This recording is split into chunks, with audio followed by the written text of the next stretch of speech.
Ollie, someone just asked me how I was doing on the way in today. And before I even finished thinking, my mouth just said, "Oh, I am fine, thanks." The automatic fine. It comes out before your brain even gets involved. It is like my mouth has its own pre-programmed response for that question. Fine. Thanks. How are you? And then the other person says fine too. And you both move on. And nobody actually knows how either of you is really feeling. Exactly. And the truth is nobody is ever just fine. Life is so much more colorful than that one flat little word. Yes. On any given day, a person might feel excited and exhausted at the same time, or proud and nervous about the same thing. Fine does not even begin to cover that. And today we are going to fix that. Because knowing how to express your real emotions in English is not just a vocabulary skill. It is a human connection skill. Hello everyone and welcome back to Fluent Nest English, where speaking English feels natural and easy. I am Emily. And I am Ollie. Today we are talking about one of the most important and most overlooked areas of English vocabulary. How to describe how you really feel. Not just fine, but really feel. Yes. If you are new here, welcome. Please subscribe and share this episode with a friend who is learning English. Because today we are going to give you the words to express your heart in English. And that changes everything. It really does. Okay, Emily. Let us start with the most common emotion that people are afraid to name in English. Being overwhelmed. Overwhelmed.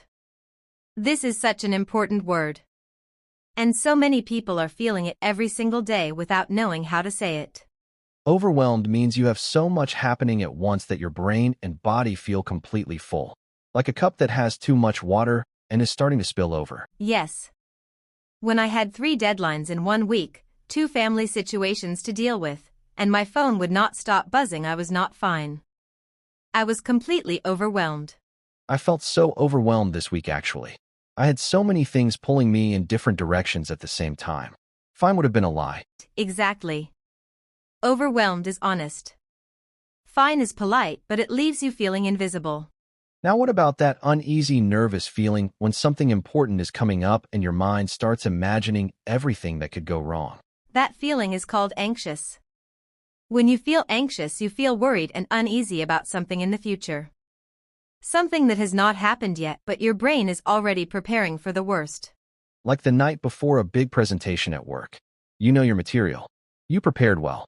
But your mind keeps rehearsing all the ways it could go wrong. Yes.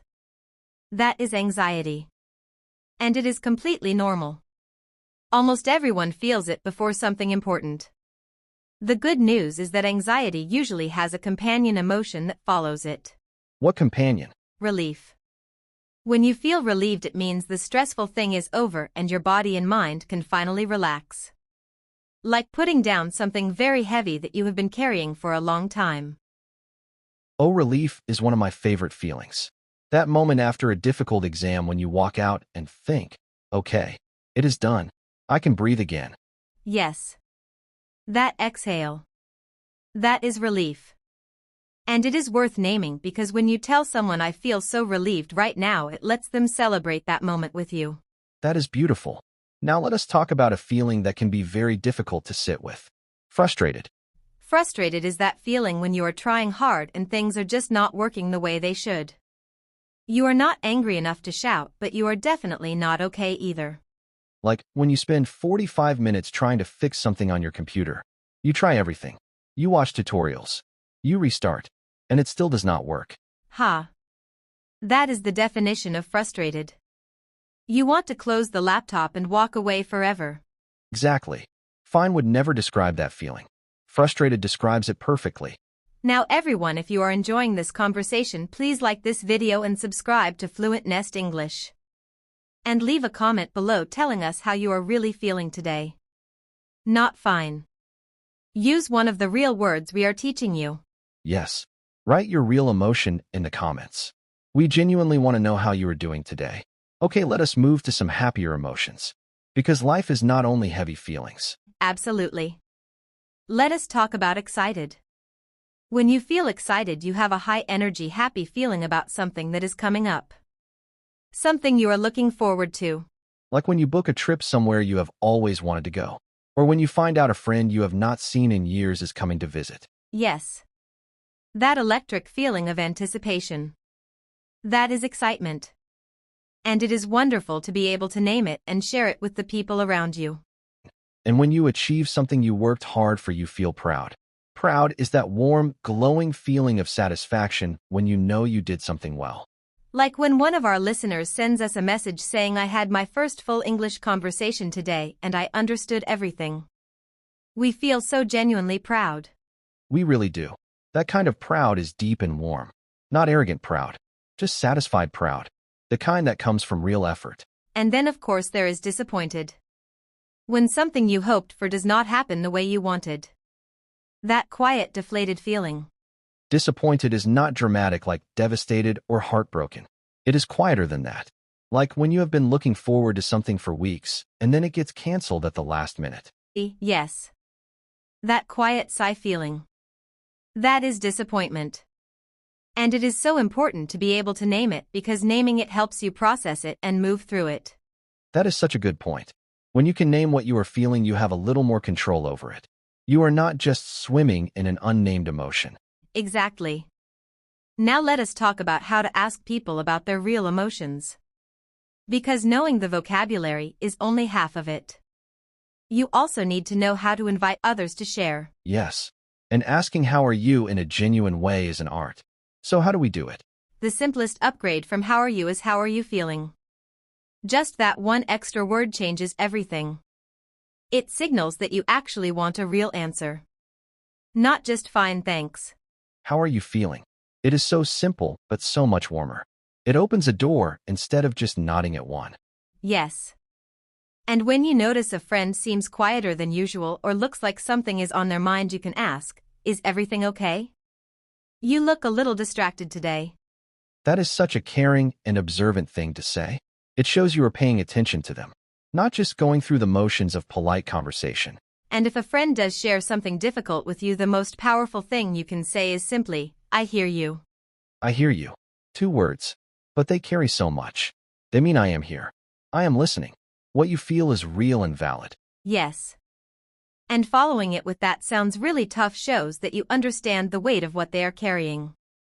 You are not minimizing it. You are acknowledging it. And the ultimate phrase, the one that can genuinely change someone's day, is, "I am here for you. Whatever you need." For simple words. But when someone says them to you sincerely, you feel less alone immediately. And feeling less alone is sometimes exactly what a person needs most. Now let us talk about some wonderful English idioms for emotions. Because English is full of colorful ways to describe feelings that go beyond single words. Yes.